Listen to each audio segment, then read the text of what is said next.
Bismillahirrahmanirrahim. Assalamualaikum warahmatullahi wabarakatuh. Alhamdulillahi rabbil alamin. Wabihi nasta'in. Wa ala umurid dunya waddin.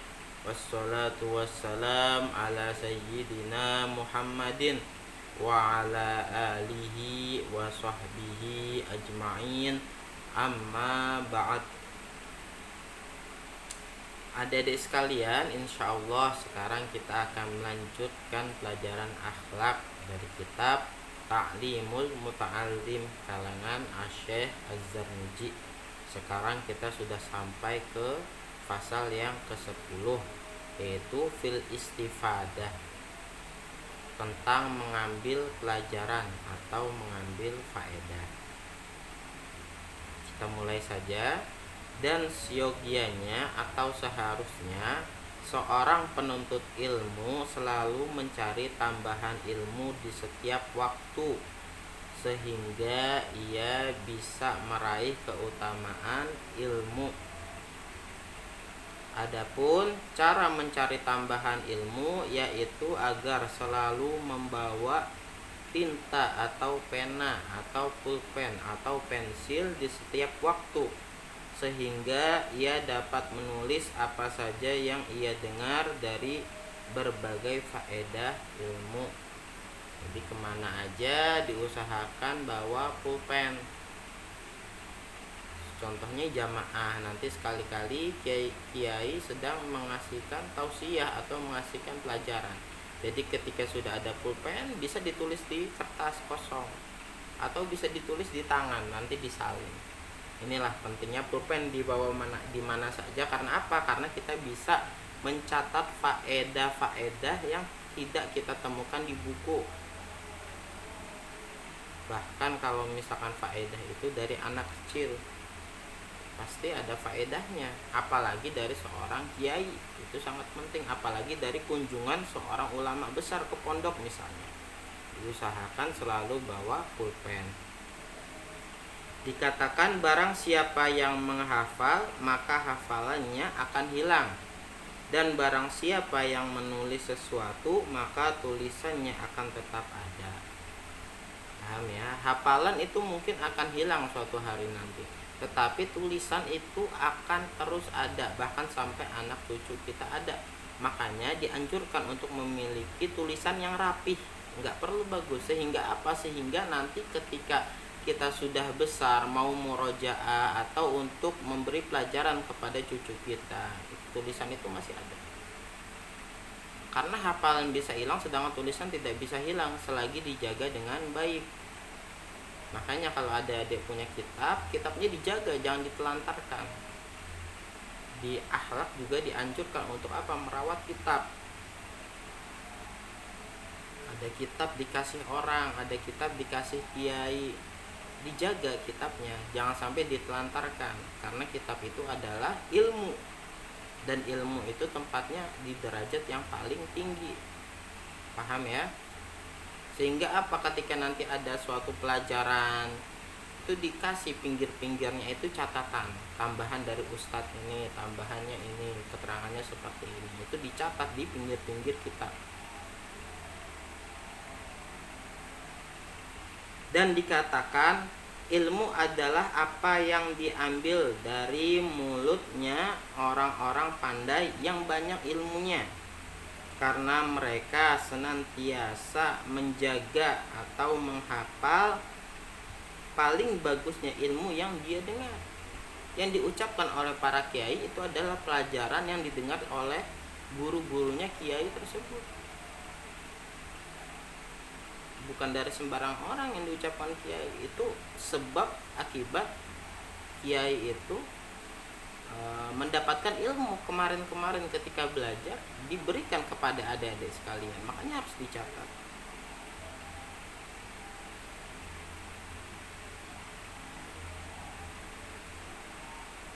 Karena mereka senantiasa menjaga atau menghafal paling banyaknya bagusnya ilmu yang dia dengar.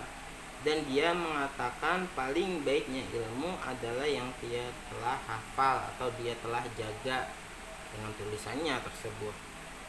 Dan aku mendengar Asy-Syaikh Al-Ustadz Zainul Islam yang dikenal dengan Al-Adib Al-Mukhtar. Beliau berkata, Hilal bin Yasar berkata, aku melihat Nabi Muhammad sallallahu alaihi wasallam bersabda kepada para sahabatnya tentang ilmu dan hikmah. Lalu aku bertanya, wahai Rasulullah, ulanglah untukku apa yang engkau sampaikan kepada mereka. Jadi sahabat ini minta diulang apa yang Rasulullah kasih kepada para sahabat mereka. Kemudian Nabi Muhammad SAW berkata kepadaku, apakah kamu membawa tinta atau pena?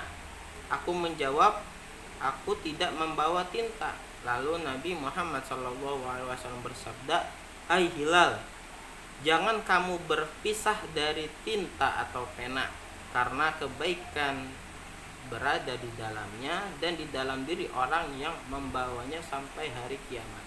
Saking pentingnya pena atau pulpen itu, sampai apa? Sudah dijabarkan oleh Rasulullah SAW kepentingan membawa pulpen. Untuk mencatat apa? Untuk mencatat suatu hikmah, untuk mencatat suatu perkataan. Maka sangat disayangkan apabila adik-adik masuk ke pelajaran, masuk ke kelas tapi nggak bawa pulpen sama sekali.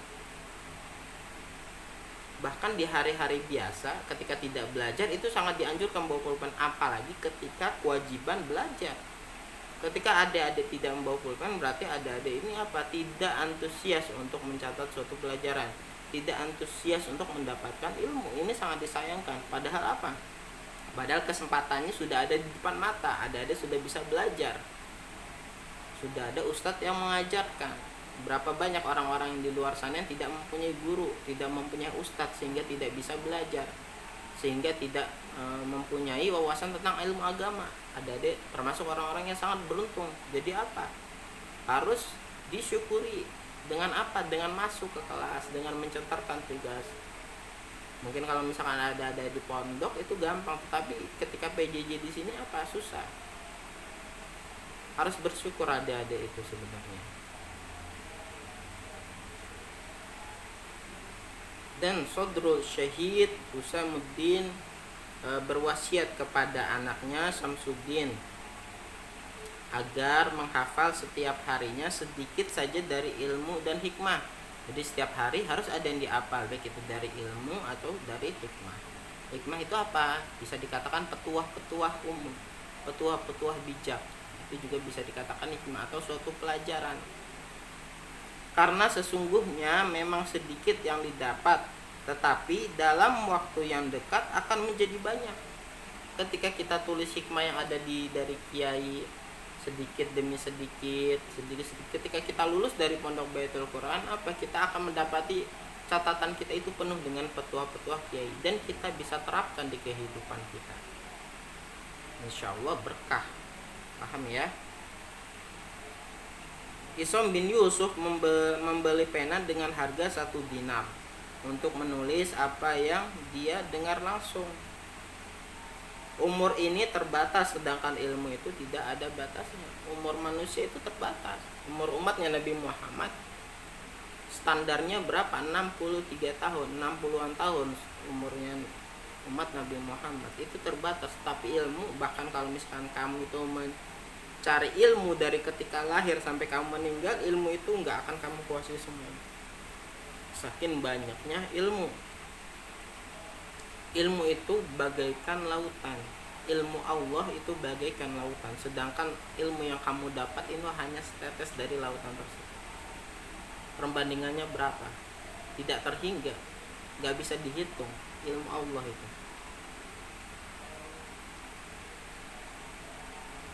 Maka sepantasnya pelajar untuk tidak menyia-nyiakan waktu dan kesempatan, dan hendaklah menggunakan sebaik mungkin malam dan waktu-waktu sunyi.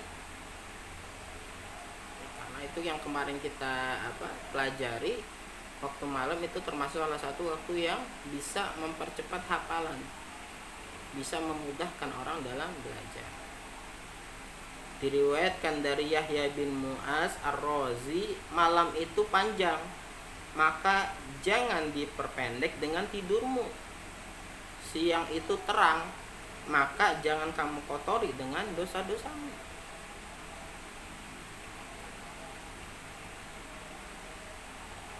Al-lail tawilun wala taqtasirhu bimanamika, wan nahar mudhi'un fala takdurhu bi afamika. Petuah yang sangat bijak. Malam itu panjang, jangan kamu perpendek dengan tidur. Maksudnya apa? Jangan hanya tidur pada waktu malam hari. Siang itu terang, maka jangan kamu kotori dengan dosa-dosamu.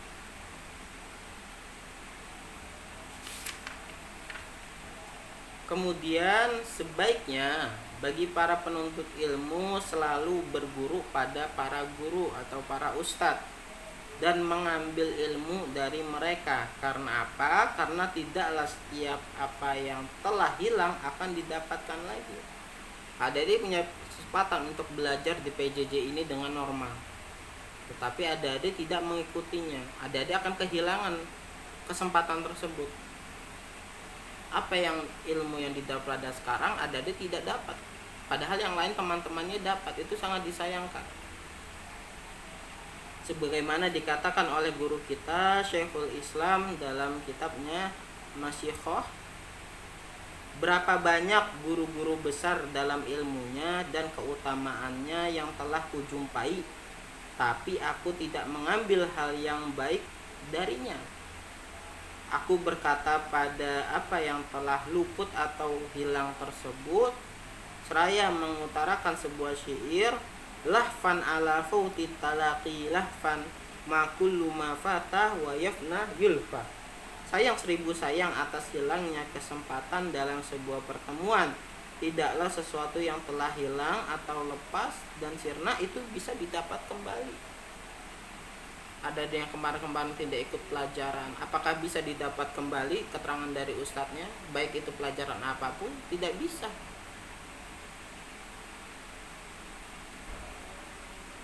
Jadi harus disyukuri semuanya itu. Karena penyesalan itu datanya apa? Terlambat, belakangan. Ketika ada sudah besar baru nyesel besok. Kenapa kok saya nggak pernah belajar? Kenapa kok seperti ini? Kenapa kok seperti ini? Kenapa saya kok bodoh? Karena dari mudanya itu mereka tidak ada sendiri yang melakukannya, luput, lalai dalam belajar.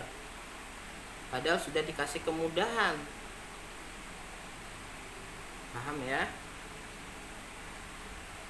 Berkata Ali radhiyallahu anhu, bila kamu berada di suatu perkara, maka tekunlah di dalamnya. Untuk menjadi hina dan merugi cukup untuk berpaling dari Allah, ilmu Allah, dan berlindunglah kepada Allah siang dan malam dari hal tersebut. Ada dia mau jadi orang yang rugi, gampang jadi orang yang rugi. Apa? Berpaling dari ilmu-ilmu Allah. Maka ada dia akan menjadi orang yang rugi. Gampang menjadi orang yang rugi itu. Na'udzubillah min dzalik. Dan bagi para penuntut ilmu harus untuk siap menerima beban yang berat atau kesulitan dan kehinaan dalam menuntut ilmu. Menuntut ilmu itu tidak berat. Menuntut ilmu itu tidak mudah. Menuntut ilmu itu berat. Menuntut ilmu itu tidak mudah. Pasti ada cobaannya. Ya seperti sekarang, ada kan cobaannya. Belajar di rumah itu adik itu sedang diuji oleh Allah. Apakah ketika di rumah ini adik bisa belajar? Sekarang adik berpikir sendiri, bagaimana keadaan adik ketika di rumah? Apakah belajar itu menandakan jati diri adik itu sendiri? Adapun memperlihatkan cinta kasih sayang itu tidak terkecuali dalam menuntut ilmu. Jadi memperlihatkan cinta kasih sayang itu tercela kecuali dalam menuntut ilmu. Kalau menuntut ilmu kita boleh menampakkan kasih sayang kita. Kita sayang kepada ilmu Allah, kita sayang kepada guru kita sayang kepada teman-teman kita. Karena si pelajar harus berusaha menampakkan sayangnya terhadap gurunya, terhadap kawan-kawannya dan orang lain agar mendapatkan ilmu mereka. Adik-adik mau menjadi orang yang berilmu, maka sayangilah gurunya. Adik-adik mau menjadi orang yang berilmu, maka sayangilah temannya yang sedang belajar. Hormati mereka. Jangan mencari gara-gara. Nggak ada manfaatnya dari pasal-pasal yang kemarin kita bahas itu. Dikatakan ilmu itu tidak akan ada kehinaan di dalamnya. Di dalam ilmu itu tidak ada kehinaan yang tidak bisa didapatkan kecuali dengan cara yang hina, yang tidak mulia di saat menuntutnya. Jadi tergantung, adik-adik mulia ketika menuntut ilmu, maka adik-adik akan diangkat derajatnya oleh ilmu, dijadikan oleh ilmu orang yang mulia. Tetapi apabila adik-adik menghinakan suatu ilmu, adik-adik akan dihinakan oleh ilmu.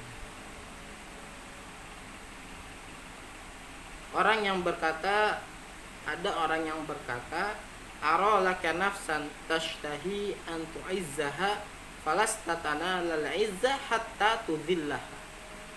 Saya melihat kamu mempunyai nafsu yang ingin engkau muliakan, padahal kamu tidak akan mendapat kemuliaan kecuali dengan menghinakan nafsumu. Hubungan juga nafsu ada apa, main game terus di rumah, tidak ikut pelajaran, tidak ikut tahfidz, tidak ikut pelajaran, tidak ikut pelajaran bahasa, itu nafsu.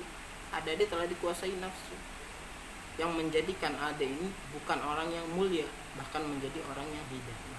Alhamdulillah. Jadi direnungkan pelajaran hari ini sangat penting bagi adik sekalian. Kurang lebihnya saya mohon maaf. Wassalamualaikum warahmatullahi wabarakatuh.